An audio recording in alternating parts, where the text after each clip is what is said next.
eres un hijo de Dios. Gálatas 3:26 dice, pues todos sois hijos de Dios por la fe en Cristo Jesús. Es importantísimo que cada uno de nosotros valuemos o valoremos lo que somos en Cristo. Dice 1 Juan 3:1, ahora somos hijos de Dios y aún no se ha de manifestado lo que hemos de ser. Pero la garantía es que, como dice Juan capítulo 1, versículo 11 y 12, a lo suyo vino, mas los suyos no le recibieron, mas a todos los que le recibieron, a los que creen en su nombre, les dio potestad de ser llamados hijos de Dios. Somos hijos de Dios en Cristo Jesús. No vamos a ir más allá. Se cuenta el testimonio de un muchacho criado por una madre soltera en cierto lugar, en cierto poblado. En aquel entonces, en esa área, en esa zona, los niños criados por madres solteras estaban sujetos a una discriminación extrema.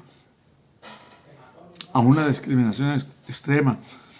Hay momentos, hay lugares donde las personas rechazan a los demás porque no son como quieren, no son blancos, no son ojos azules, no son altos, no son, etcétera, son rechazados. Yo aprendí hace muchos años que todo lo que Dios hizo era bueno en gran manera y que solamente somos diferentes, pero que todos somos bien hechos. Pero, pues se le sucederá eso, ¿no? Cuando este muchacho tenía 3 años, dice el testimonio, los vecinos no le permitían jugar con sus hijos. Decían cosas como, ¿qué hace en nuestro pueblo? ¿Quién es su padre? Como para justificar. Este muchacho creció inseguro, ridiculizado, sintiendo siempre que había algo malo en él. Cuando cumplió 12 años, un nuevo ministro llegó a la ciudad. Este ministro era joven, talentoso, apasionado. A tal grado que creó bastante conmoción en la comunidad.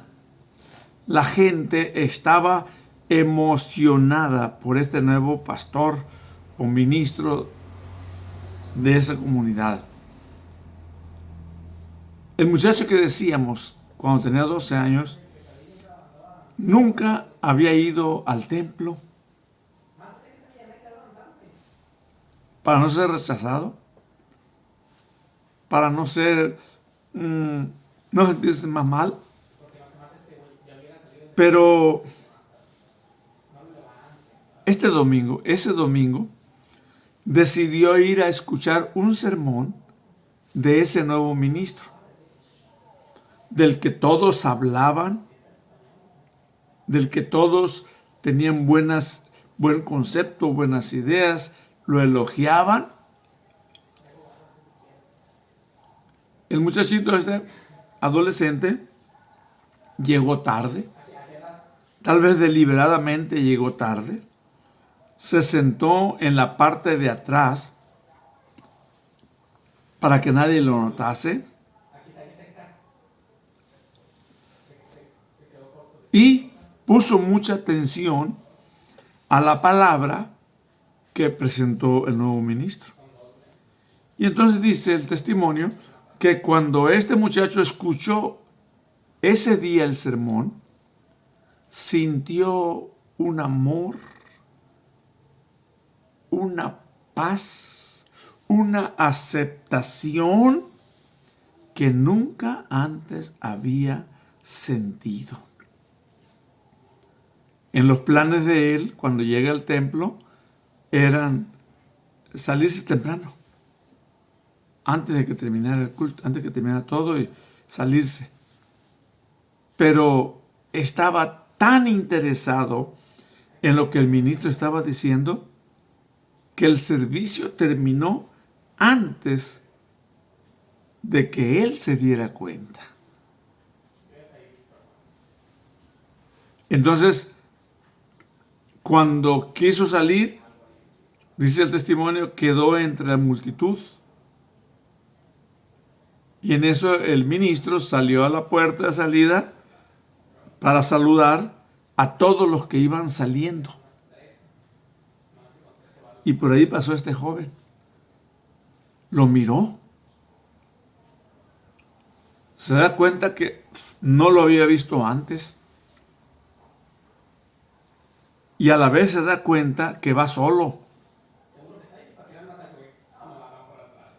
Entonces lo abordó y le pregunta: ¿de quién eres hijo? Imagínense el impacto de este muchachito. Era rechazado por ellos, no tenía papá. Dice que la sala se quedó en silencio. Se había hecho la pregunta que todos los demás querían hacer. El adolescente no sabía qué decir. El ministro notó que algo iba mal. Algo que él obviamente no sabía nada. Pero Dios le dio sabiduría y reaccionó luego y miró al muchacho y le dijo: sé quién es tu padre. Puedo ver el parecido perfectamente. Eres hijo del Dios Todopoderoso. Ese momento fue crucial en la vida de este joven. Quienes habían hablado de él agacharon la cabeza y se fueron. La fortaleza de inseguridad e inferioridad quedó derribada. El joven comenzó a verse a sí mismo como un hijo de Dios Todopoderoso. Este muchacho llegó a ser muy exitoso y vivió una vida muy bendecida. Simplemente, a veces, como lo hemos dicho en otras ocasiones, a veces uno no entiende el mover de Dios. Pero Dios está trabajando. Y esto de que el muchacho fuera segundo, que se interesara en la predicación, tercero, que ni se diera cuenta cuando terminó el culto y cuando menos pensó ya estaba atrapado entre la multitud, y cuarta, que se encontrara con aquel ministro y lo reconociera que no lo había visto en otras ocasiones. Eso son elementos que Dios usó para lograr lo que se está diciendo. Nosotros podemos ser ese instrumento, o debemos ser ese instrumento en las manos de Dios, pero para ello tenemos que dirigirnos a Dios y decirle: Padre, gracias por hacerme tu hijo a través de la fe en Jesucristo. Ayúdame a verme de la manera que me ves, como realeza, como el hijo de un rey. Libérame de las palabras negativas sobre mí y recibo tu amor que renueva y restaura mi vida. No permitas que lo que la gente dice o lo que no dice de ti, haga que te sientas menos que completo. Puede que tu Padre terrenal no esté a tu lado como debiera. Puede que ni siquiera le conozcas. Pero hay una cosa. Tu Padre celestial te dice: aquí estoy a tu lado siempre. Que Dios nos bendiga. Valores del reino de Dios.